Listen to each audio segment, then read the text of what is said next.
Om Sahanavavatu Sahanau Bhunaktu Sahaviryam Karavavahai Tejasvinavadhitamastu ma Vidvishavahai. Om Shanti Shanti Shanti. Om Samastajana Kalyane Niratam Karunamayam Namami Chinmayam Devam Sadgurum Brahma Vidvaram. Om Satchidananda Rupaya Vishvotpatyadihetave Tapatraya Vinashaya Shri Krishnaya Vayam Namaha. Hari Om, salutations to all. So here in Canto 4, chapter 19, we saw how Prthu Raja, when he was doing the 100th yagna, Indra captured his horse and he did not want Prthu Raja to complete the 100th yagna because Shakra is the name of Indra. And the Shakra is the short form of Shatak Kratu.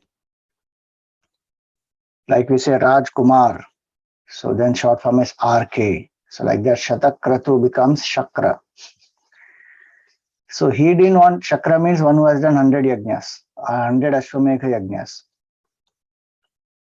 So he didn't want anybody else to have that credit to themselves. So he stole the horse twice, and finally his son gets the horse, and Prthu Raja, he gets the horse, and then again Indra comes and steals it away. That whole story we saw, and Prthu Raja is about to then, kill him. But Brahmaji says, no, you stop.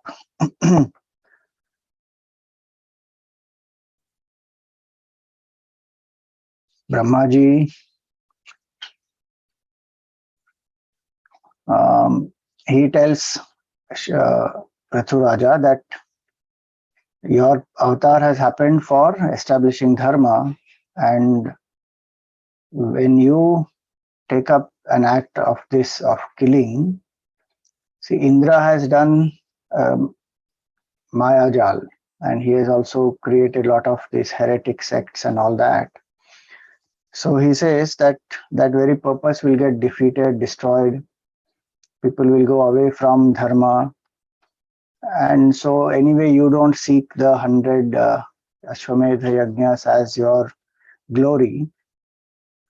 So then why do you want to leave it at 99? Now, here he agrees. We see at the end of this 19th chapter that Prthu Raja, he agrees and he concludes the yagna, doesn't complete the 100th one. And that is where that chapter ended. He gave gifts to everybody and they all departed. They all were going. At that time, when yagna was concluded, what happened? The 20th chapter starts from there. That Bhagwan himself manifested, Vishnu Bhagwan manifested there. Maitreya uvacha Bhagavanapi Vaikunthaha Sakam Maghavata Vibhuhu Yajnapatistushto Yajnabhuktamabhashata. Why did Bhagwan manifest? Because Bhagwan was pleased with the yajna being done by Prthu Raja. And who is Bhagwan? He is the one for whom the yajnas are done. He is the Yajnapati. Yajnas are done to please him. And the purpose is also that a yajna becomes successful when Bhagwan manifests. So even though 100th yajna did not happen completely, in that sense the number 100 was not reached, but the purpose of the yajna was fulfilled or not. And Bhagwan manifested there. Not only he manifested there, he also brought Indra with him. So it's, on one hand, we feel that, oh, Brahmaji should not have told him, Indra did the wrong, Indra should have got punished. But in the larger picture, we see that if Indra was punished and Prthu Raja had finished his 100 yagnas. Apparently there is a nyaya which is done there, but it would also have led to so many other consequences because of all this, the different adharmic sects which get created to ensure that the yagna doesn't get completed. Now that is not required. So keeping the larger objective, the individual objective is sacrificed. But that does not mean that yagna is a failure, because Bhagwan manifested. So both the individual also got blessed now, and the total, the macro picture, the larger purpose also got fulfilled. And Bhagwan brought Indra. So Nyaya also will be done now. And what is the Nyaya here? Nyaya does not, what is the purpose of Nyaya? Purpose of justice or even a punishment is actually not to merely make that person pay a price for the wrong deed. That also is one part of the punishment where it is necessary, that has to be done. But the purpose of that punishment also is to make that person transform, not to do that again, and also to make that person have that repentance, opportunity to change. Sometimes one gives punishment, but the person doesn't repent, the person doesn't feel that one has done anything wrong. One, in fact, becomes more arrogant to repeat the same offense or do that offense with much more vengeance. Then that punishment has not served its purpose. And sometimes, apparently, there is no external punishment that is given, but that person is made to realize what wrong one has done, and once repents for it, one seeks forgiveness for it, and when one is forgiven that way, one will not do it again. So here it is that Bhagwan Vishnu brought Indra with him, and what did he say to Prthu Raja? Shri Bhagavan Uvacha Esha te karashid bhangam hayamedha shatasyaha kshama-payata atmanam amushyakshantum arhasi. Esha te, this Indra, he has interfered with your 100th Ashwamedha Yagna. Now he is tendering an apology. And Bhagavan says, you will do well to forgive him. Kshama-payata. You please forgive him, because he is Indra, he is the king of Devatas. So many phenomenal forces, etc., are taking care of this creation. And yes, he made a mistake. He got insecure and he did steal the horse, etc. So he has come here now and he is asking forgiveness. For a king of kings, or king of Devatas, to seek forgiveness from an earthly king itself is a big lesson. Because Devatas are superior to human beings and he is a king of Devatas. That itself is a humbling experience for Indra. And he agreed, and he is brought, not that he has come on his own, he is brought by Bhagwan Vishnu there. So all that is sufficient for him not to repeat this again. So he says, better, it will be good if you forgive him as he apologizes to you.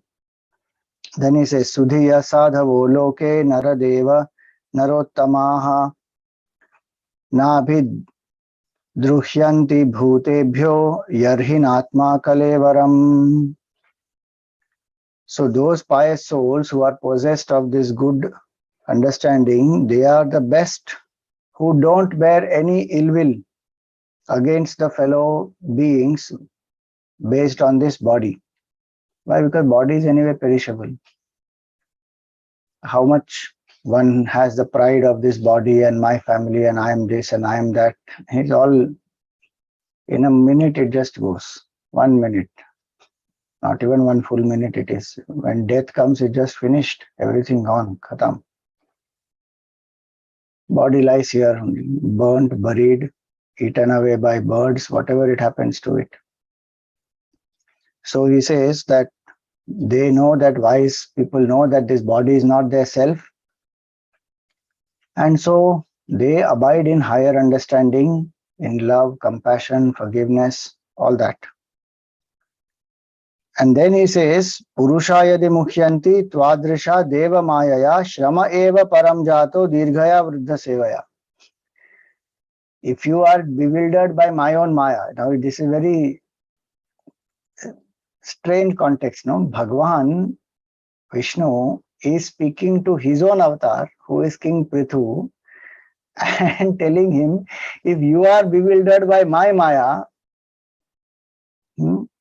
if even people like you are bewildered by my maya, then services rendered to the elderly for a long time should be disregarded as sheer fruitless labor, meaning don't come under the sway of maya.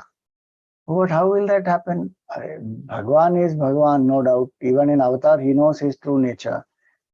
But this is a lesson to every one of us. And Bhagwan Prthu, Raja Prthu, there is a king. So king must have this clarity that the body is perishable, the possessions, temporary things, all that is perishable. So based on that, one holds grudges. That is not required. If somebody is genuinely repenting, seeking forgiveness, forgive them, leave them. Obviously, it depends on the whole context also. Everybody cannot be forgiven just like that. Then though one will encourage adharma. One has to see the context properly. So in this context, he says, because Prthu Raja, he, his praja was suffering. Some of them are elderly people, and they were not having crops and food and all that, and they had gone to him. And we saw the whole episode where Prthu Raja ensured that earth, which was holding back everything, brings forth all the crops and aushadhis and everything. So he says that if you get deluded and you think this body is the self, and based on that you have a strong identification that I am the king and I have been violated and he is the culprit and he has to be punished, Bhagwan says that is all my maya, it will delude you. Then whatever seva you are doing also, it is of no use. So it is fruitless labor. Hence what will happen? Atak kayamimam vidwan vidya kama karma avidya kama karma bhihi arabdha iti naivasmin pratibaddho anushajyate. So the wise man knows that this body is a result of the three knots of the heart, avidya, kama and karma. As long as these three knots are there, new bodies we will keep taking.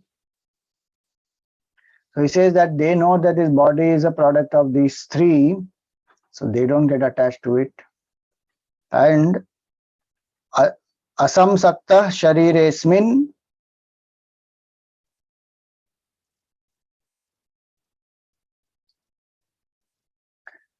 na munotpadite grihe apatye dravine vapi kakuryan mamatam buddha. So when they don't have any attachment to the body, why will there be any feeling of mamata, ahamta, mamata towards the things that one has, the house one has, the progeny, the wealth, all that which is produced by the body? So he says, you forgive him. He has learnt his lesson and Bhagwan himself has brought him. So if Bhagwan is saying that, then he goes on to explain that if one is not the body, then what is that body? What is the self? If the body is not the self, then what is the self? Eka shuddha swayam jyotihi nirguno saugunashrayaha sarvato sarvago navrita sakshi niratmatmatmanah paraha. So the self is eka, is one, absolute pure consciousness, shuddha, purest of the pure, swayam jyoti, self luminous, nirgunaha, beyond the three gunas, and yet it is the substratum of all the gunas, gunashrayaha. Then sarvagaha, it is all pervasive. Anavritaha, it is manifest, Though it appears avrita, covered, but it is actually everywhere. The same pure consciousness alone is appearing in different forms. Like the water alone is everywhere in the ocean. We may see a small wave, big wave, so water apparently is covered because we are seeing wave. Like the ornament, we see ring and bangle and gold, anklet and earring, but actually it is gold only. So in that way, so it is anavritaha. It is uncovered, unveiled. It is sakshi, the witness of all. And niratmatmanam atmanaha. And it will never be tainted by the three gunas, by this prakriti. And especially who knows this remains free, does not get bound by any of the three gunas of the prakriti and by his maya. Bhagwan's maya is three gunas. So he gave the self-knowledge also. So what did he say? Body is not you. Association with the body is considered as being deluded, ignorant.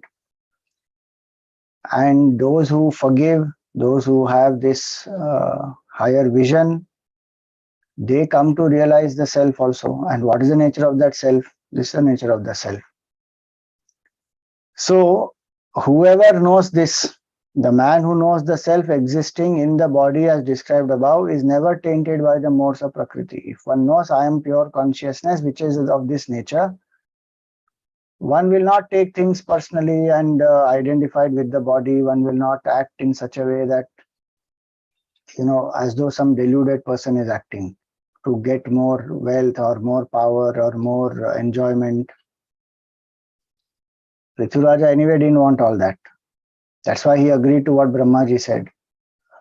So he says the person who worships, now those who say, no, I do my duties as a worship, I don't do any other ritual. What Bhagwan says, see, very nice shloka here, 9th one. Yasvadharmena mam nityam nirashihi shraddhayanvitaha bhajate shanakaistasya manorajan prasidati. So he says that somebody who worships nityam, daily, how swadharmena, mam, the Lord, with the performance of one's duties dedicated to Bhagwan, and shraddhayanvitaha, one must have shraddha, the faith that what I am doing is dedicated to Bhagwan, it purifies my mind, it reduces the ego pressure, it prepares me to experience oneness with the divine. Then he says that bhajate shanakaistasya manorajan prasidati. And that person doesn't want anything. Selflessly one is doing. Then what happens? That person's mind becomes purified. Manorajan prasidati. And when the mind is purified, then what happens? One can detach from the worldly things. Parityakta guna samyak darshano vishadashayaha shantim me samavasthanam brahma kaivalyam ashnute.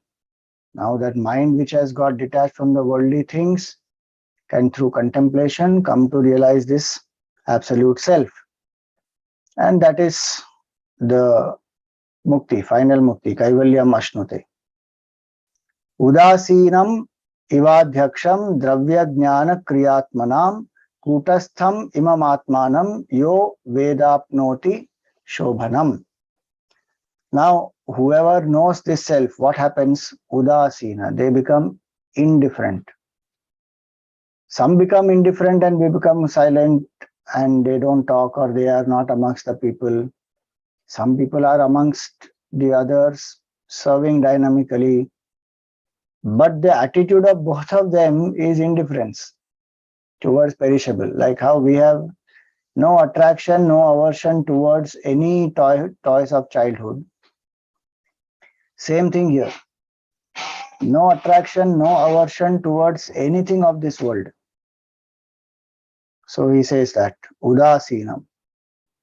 Why?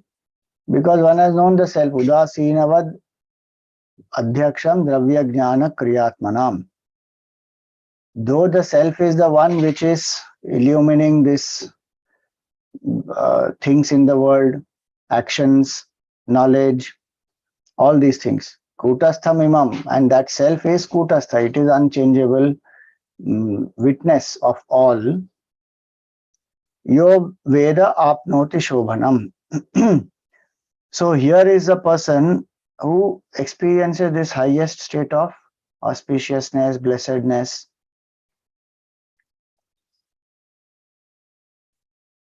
How he has linked forgiveness and values to reducing body identification to doing the duties dedicated to Bhagavan, purifying the mind, realizing the self, becoming indifferent, goal of life achieved.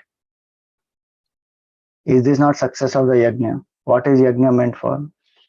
If it is meant only for increasing the ego, it is very limited.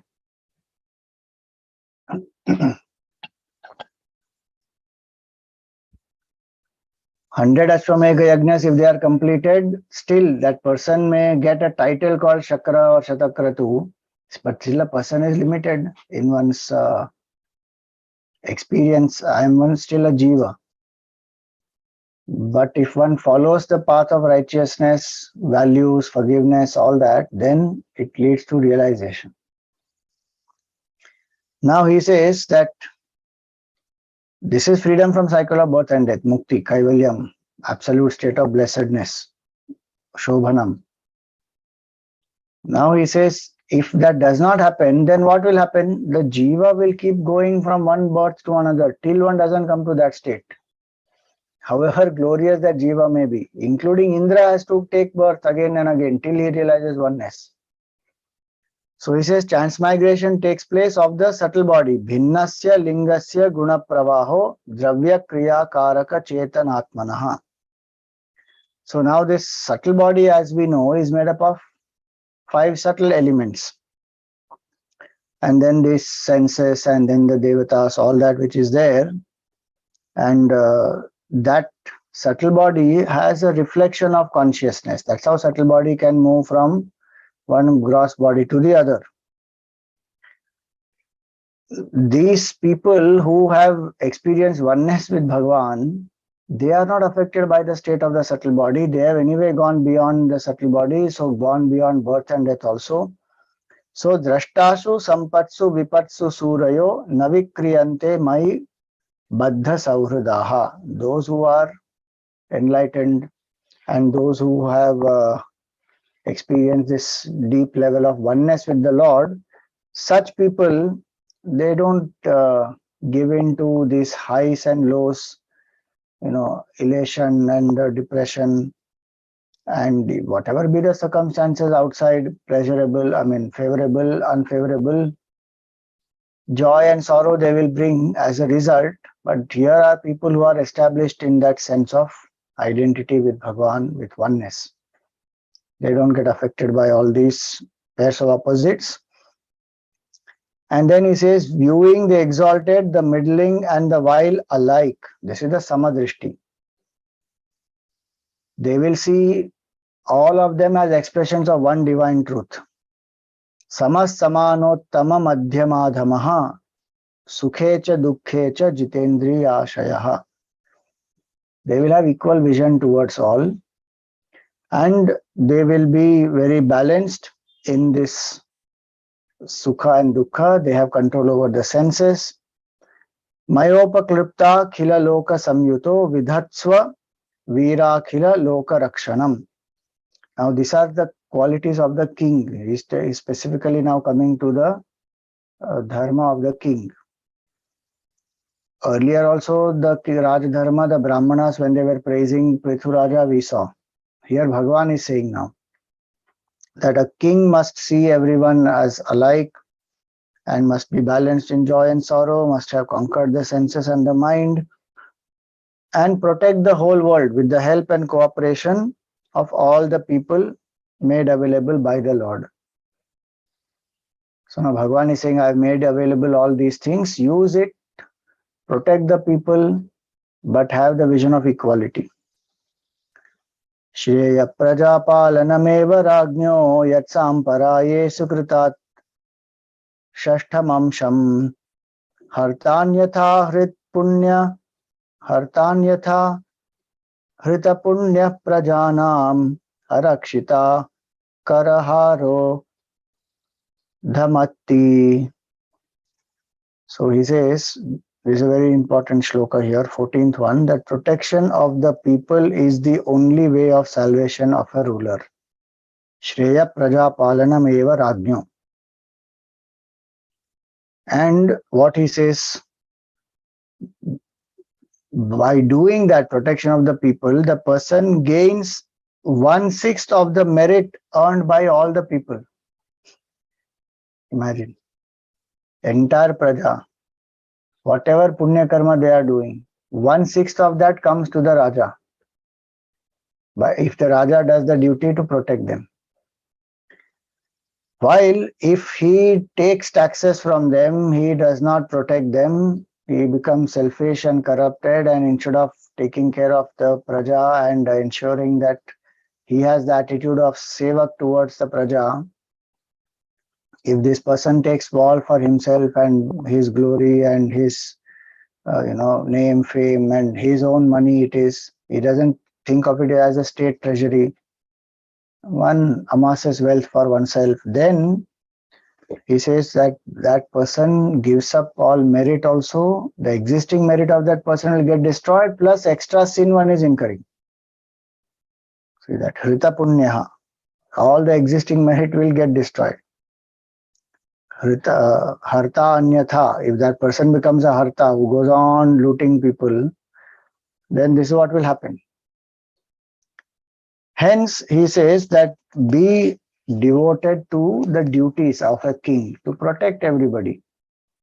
And those duties are as given in the scriptures, as taught by the Brahmanas.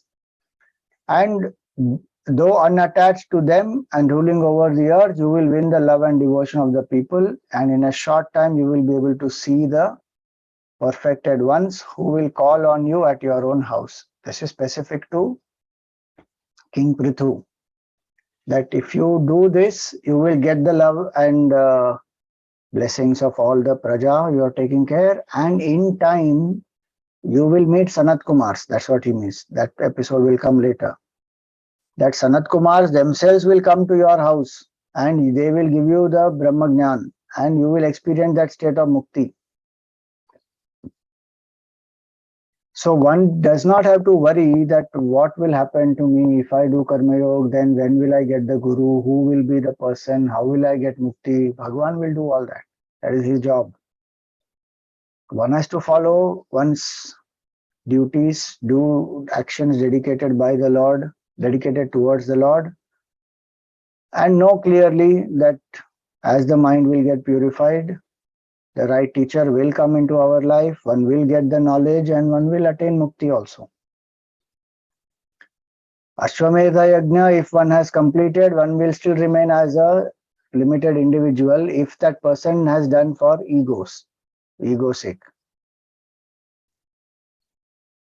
Here it is, if one has, in this context, Bhagavan says you have the vision of oneness towards all, forgive this Indra, and in time you will attain this realization. Now he says, you ask any boon. This whole sequence he has explained already how he will get liberation and the state of blessedness and all that. Then he says, Varam chamat kanchana manavendra Vrishnishva teham gunashila yantritaha Naham makhairvai sulabhas tapobhihi yogena va yat samachittavarti. He calls him Manavendra because that Devendra has come. Now Devendra seeking forgiveness of Manavendra. Manavendra is in a figurative meaning. It means the best amongst human beings. It doesn't mean the controller or the god of human beings. It only means the best of human beings. So he says, you ask me any boon and you have won me over with your kindness, with your disposition, with your, understanding of the Shastra, respecting what Brahmaji said. So he said, you have won over me. And he says, I am not accessible through yagnas, through austerities, through even concentration of the mind or yoga, because I dwell in the heart of the even-minded. So those who are even-minded, Samam Brahma in the Gita also Bhagavan says.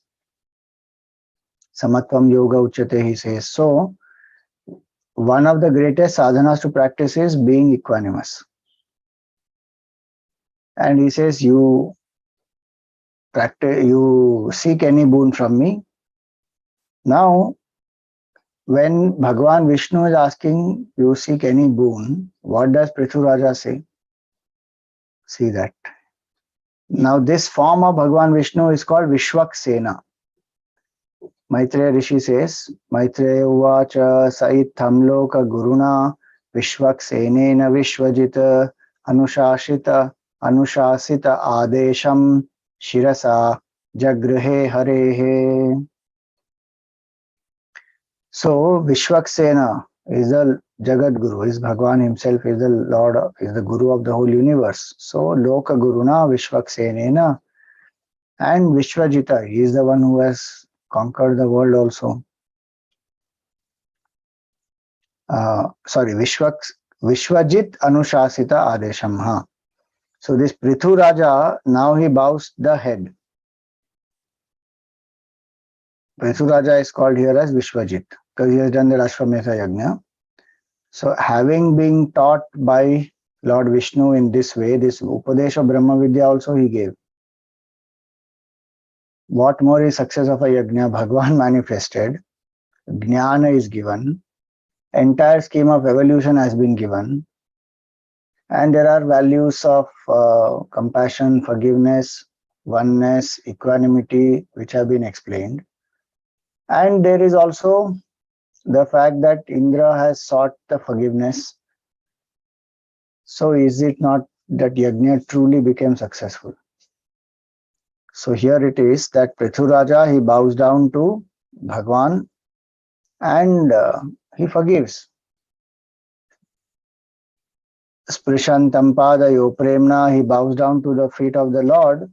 Vriditam svena karmana shatakratum parishvajya vidvesham visasarjaha, he embraced Indra Bhagavan, forgives him. And Indra was going to touch his feet. He lifts him, saying, no, it's all right. And he embraces him. And he gave up the enmity towards him. And here it is said he felt ashamed of his own act. Why did I lose my cool and then became angry and, tried to kill this Indra? I should not have done that, because Bhagavan said equanimous are those who will realize. Though he actually didn't do any adharma, it was natural that he got angry, but the higher purpose is even that anger is not justified from the standpoint of the realization. Because even if one gets that position, one still will be limited, finite being only. One point to also understand here is, Bhagavan is the karma phala data. If somebody has done a negative karma, if it is in my duty to do something, yes, I may do and dedicate that duty to Bhagavan. Suppose I am a policeman or a judge or whatever it may be, then I have to do something, I may do. Here is a king and his praja, if they do something wrong, he has all rights to dispense justice and everything.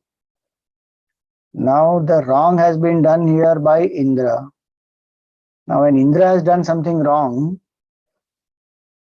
Brahmaji is saying, you let him go and focus on the main purpose of your avatar. So it is not in his jurisdiction.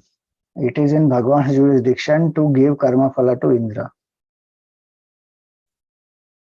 So anyway, Bhagavan brought Indra. So Nyaya happened.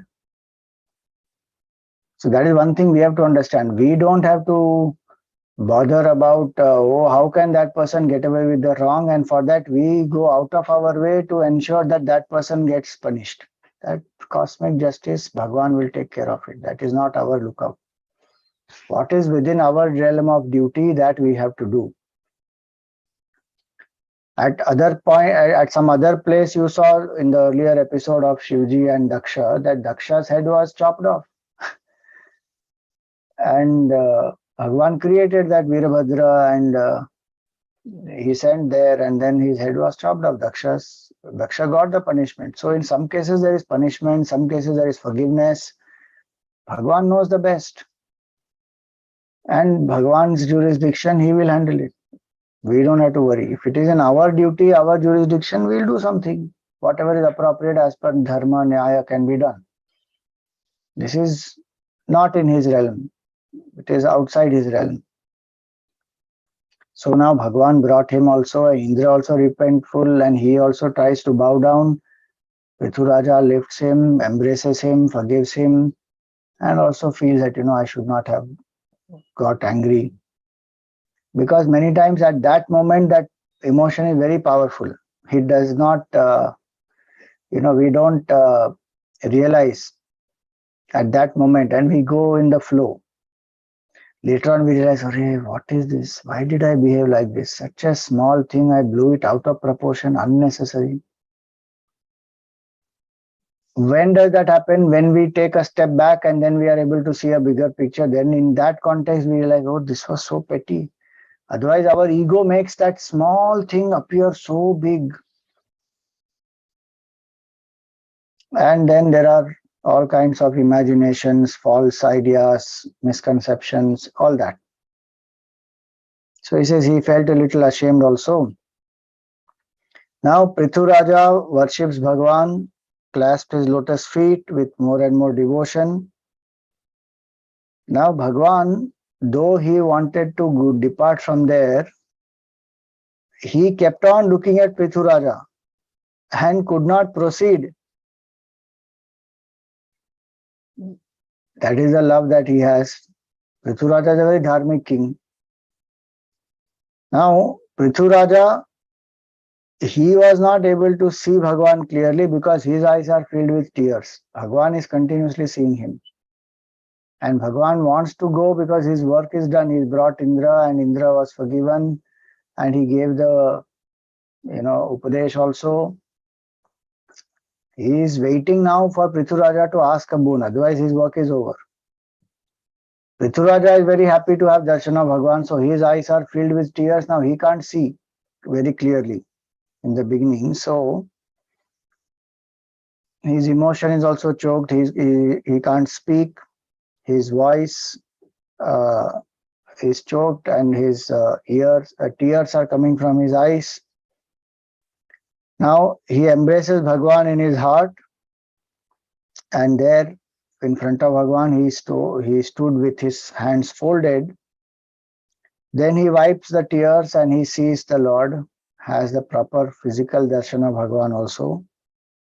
And obviously his eyes will not be satisfied.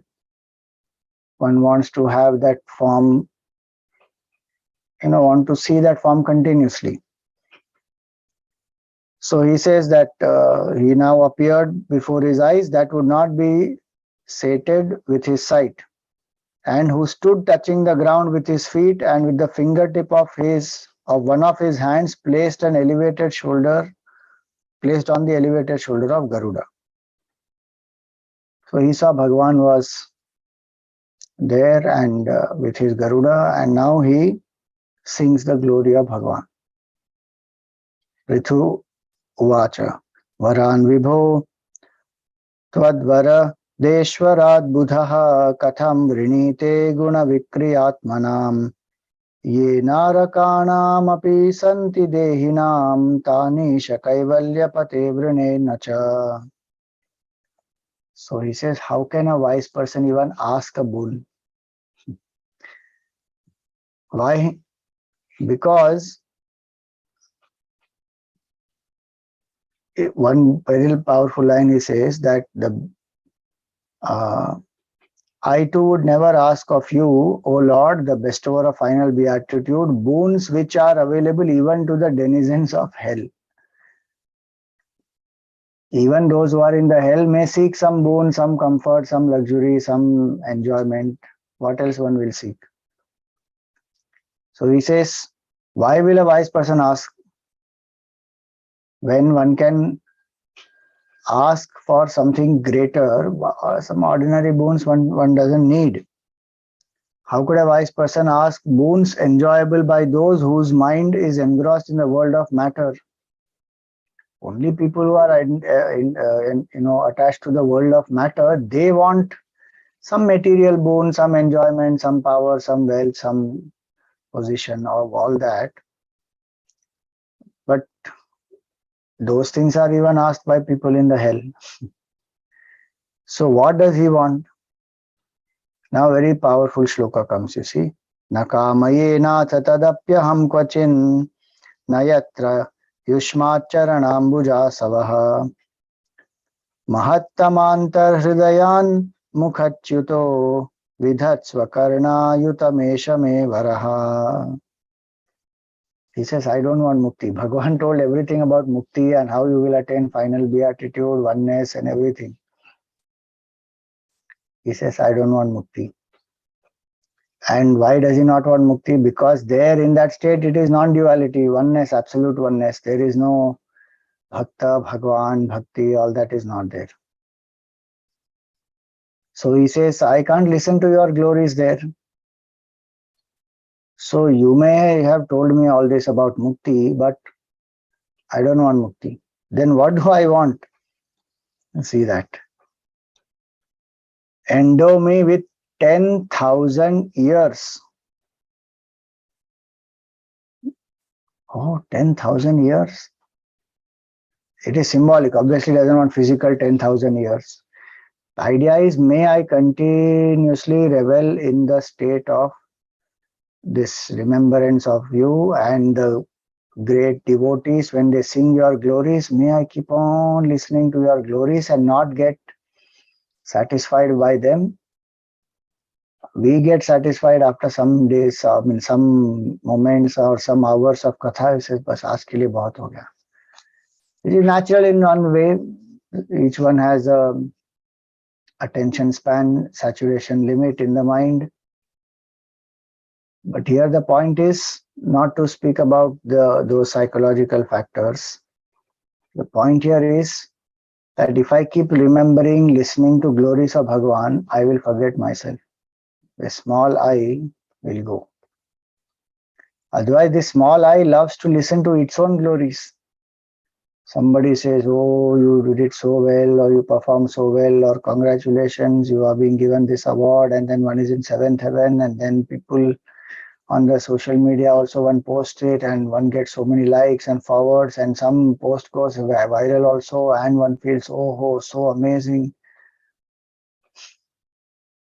We like to hear our praises.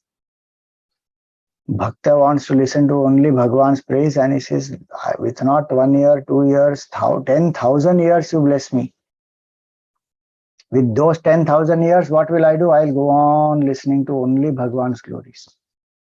That's a unique boon he asked. Like we saw earlier in Bhagavatam, how Kunti asks, Bhagavan, give me pain. Because in happy times, we forget Bhagavan. In painful, difficult times, we remember. You know, one very interesting exercise you can do. We can write down the list, when we can write down what all boons the devotees in Bhagavatam have asked Bhagavan. As we go ahead, we will see Prahladji's stuti, Prahladji's story. There he asked the boon of becoming desireless. That may I have no desires. Let no desire rise in my mind. Like that, each devotee has asked something unique. Somebody is asking pain, somebody is asking desirelessness. Here he is asking 10,000 years to keep listening to your glory. In the Vedas, this mantra comes. Yas Chandasam Rishabho Vishwarupaha, where Omkar Bhagavan is being invoked. There it comes. Karnabhyam Bhuri Vishruvam Brahmana Koshosi Medhaya Pihitaha Shrutam Me Gopaya. Karnabhyam. So many years it means. Even in the Shanti Mantra, famous one, Bhadram Karne Bhihi, it is said. So Karnabhyam 2 years, Karne Bhihi, many years. So idea here is we keep on listening to Bhagwan's glories or Atma Jnana. In this context, it is Bhakti, so Bhagwan's glories. And in that process, forget our identity.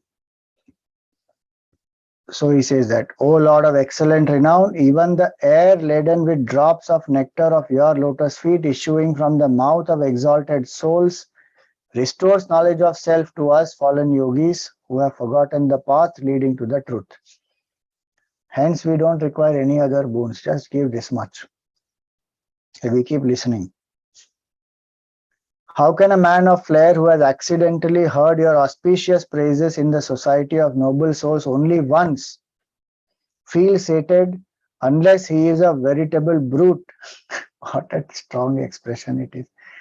If one is satisfied listening to the katha once and says, "Bas ho gaya, kahan bar bar sunte rahenge?" People keep saying that, How many times to listen to Gita, Swamiji? I've heard it already, 18 chapters over. Same thing, no, it is. What is new about it?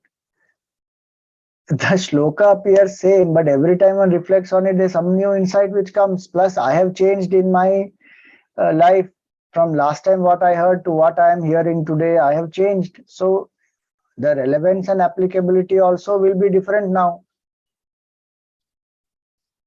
So, devotee has that bhav. One keeps listening.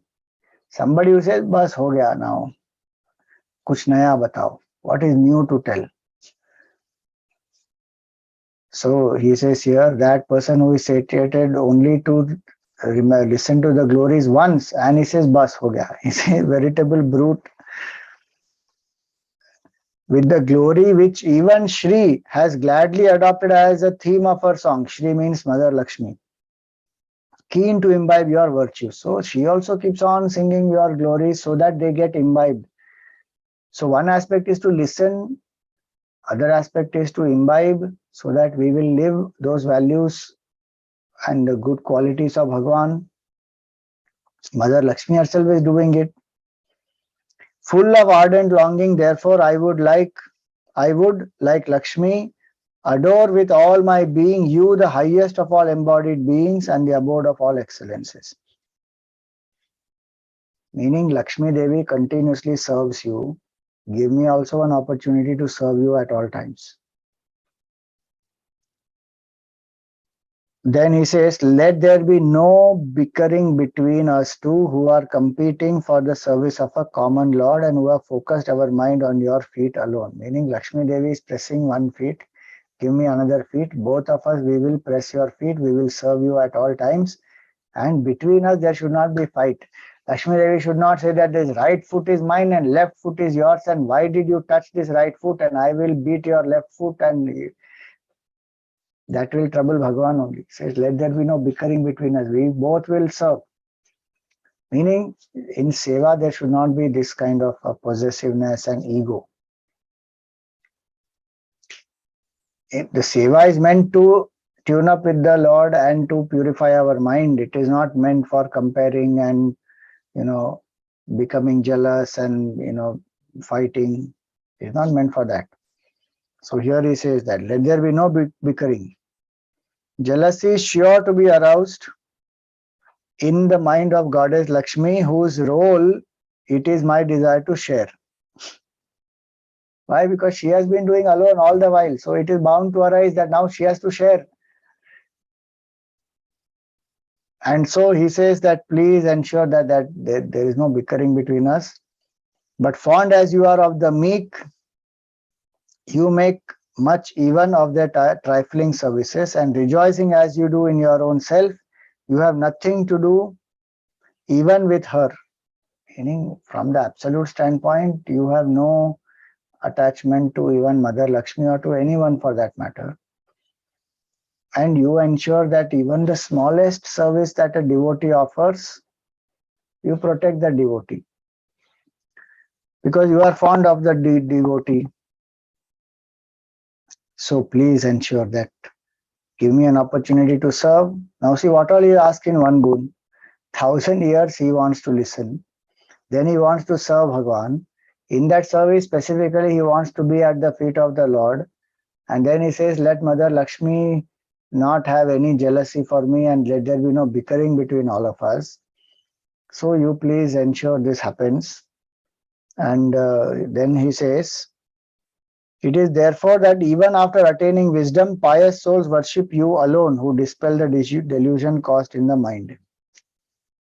So even those who have realized the truth, many of them, see, one is the Kaivalya Mukti where one experiences absolute oneness, which is what Prthu Raja also said, that from that standpoint, there is no Lakshmi, there is no Bhagavan, there is no Sevak, there is nothing. But enlightened beings also want to only serve the Lord. Some of them, the bhakti oriented Mahatmas, they want to serve Bhagavan.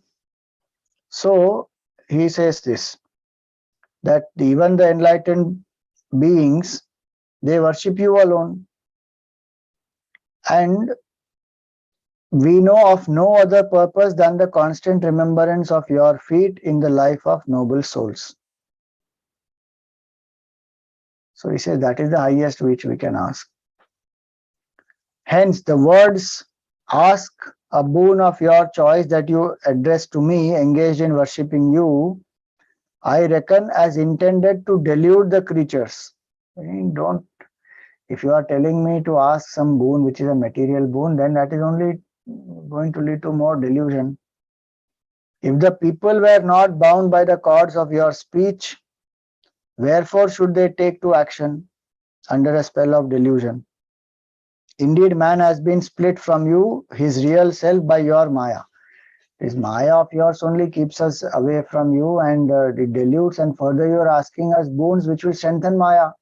He asks boons. We don't want anything material. What we seek is this. Keep listening to your glories, keep serving you, let there be no jealousy in the minds of anybody. Keep remembering your glories. So that way, not doing that is how we land up as victims of Maya. If we do this, Maya will not touch us. So there's no need of the material boon. That's what he means. And when we don't know the self, that's why we hanker in this world. So your remembrance continuously, if it is there, it's like remembering the self, in which we forget ourselves. Then we are freed from Maya also. Now imagine, Bhagavan gave the path of knowledge to become free from Maya. And he says your duties will purify you, and then the Sanat Kumars will come, they will give you knowledge, and then you will get mukti, you will get free. Which anyway will happen. Now you will say it will happen. Bhagavan said it and it is going to happen. But Prthu Raja is saying about bhakti, he is saying now you bless us with this boon. Don't ask us, we don't want any material boon. That is only going to delude us further and further.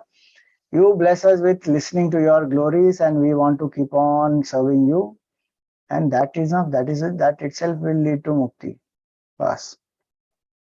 So now when Bhagavan was glorified in this way, Maitreya Rishi says that the Lord told him,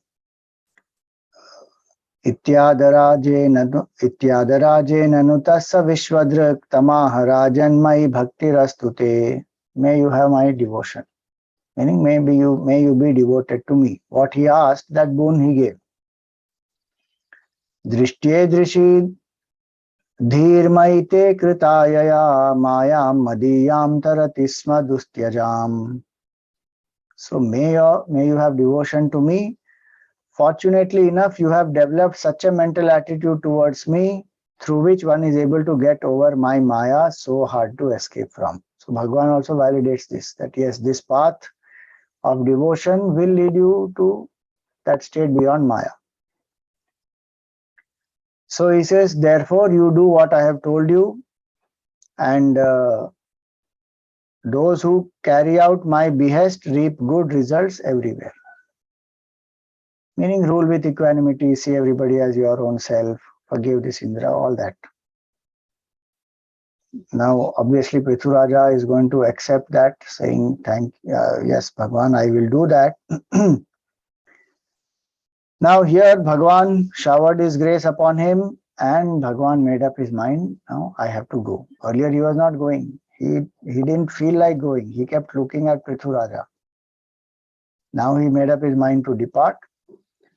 And honored by the king with polite words, wealth, salutation, devotion, treated by him as so many images of Lord Vishnu, all the devatas, rishis, mains, gandharvas, siddhas, charanas, nagas, kinnaras, apsaras, human beings, birds, rivers, many beings, as well as the attendants of Lord Vishnu who brought Bhagavan there, all of them, they leave.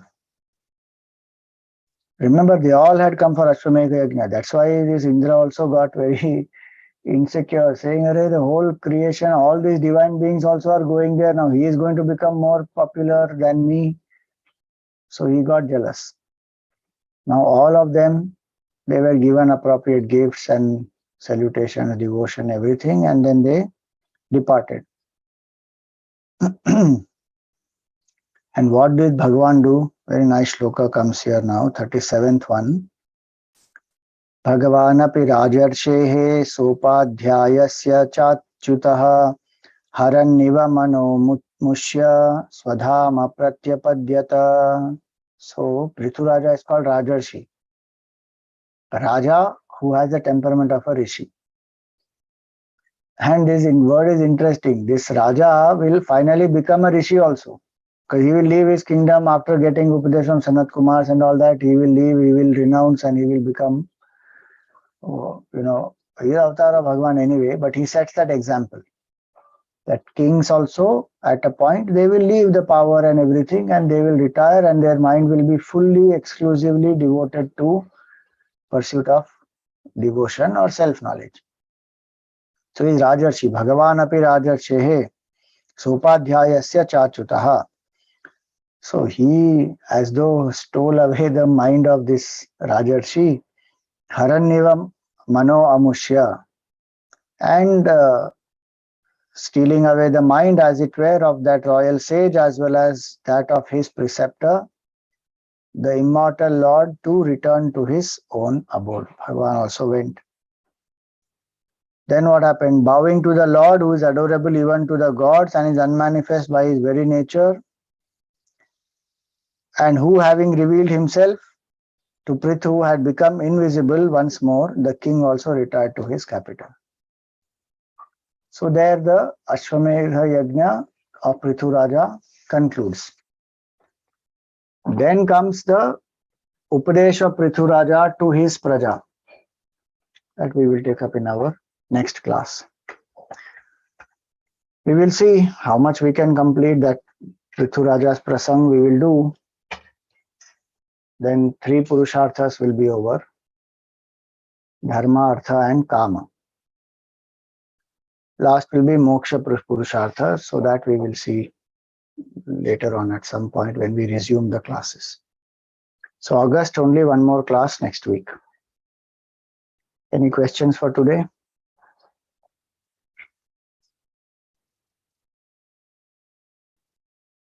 Okay.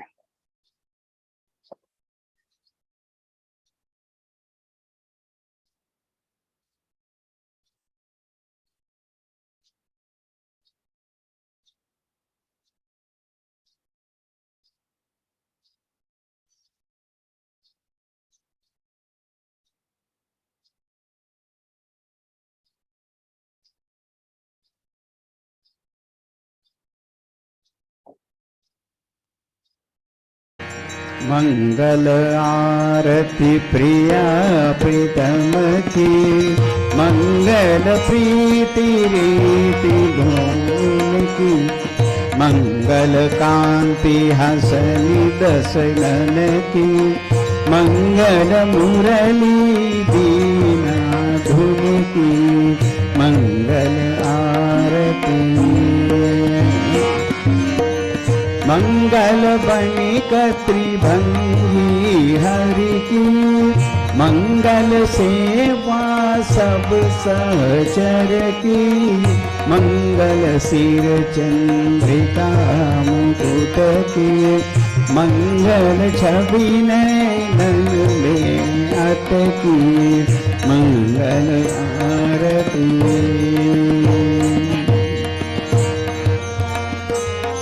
पभी अंग अंग की, मंगल गौर श्याम रंग की, मंगल अति कटि Pierre पट की, मंगल चितमणि नागर नट की, मंगल आरती। मंगल शोभा कमल नयन की, मंगल माधुरी मृदुल पैन की, मंगल वृंदावन मद अटकी, मंगल क्रीडन जमुना तट की, मंगल आरती। मंगल चरण अरुण तरुवन की, मंगल करणी भगति हरिजन की, मंगल जुगल प्रिया बावन की, मंगल श्री राधा जीवन की, मंगल आरती प्रिया प्रीतम की, मंगल प्रीति रीति दोन की, मंगल आरती मंगल आरती। राधावर कृष्णचंद्र भगवान की जय। ओम न तत्र सूर्यो भाति न चंद्र तारकम, नेमा विद्युतो भान्ति कुतो यमग्निः, तमेव भान्तमनुभाति सर्वं, तस्य भासा सर्वमिदं विभाति। सद्गुरुनाथ महाराज की। ओम पूर्णमद पूर्णमिदं पूर्णात् पूर्णमुदच्यते, पूर्णस्य पूर्णमादाय पूर्णमेवावशिष्यते। ओम शांति शांति शांति। हरि ओम। श्री गुरुभ्यो नमः। हरि ओम।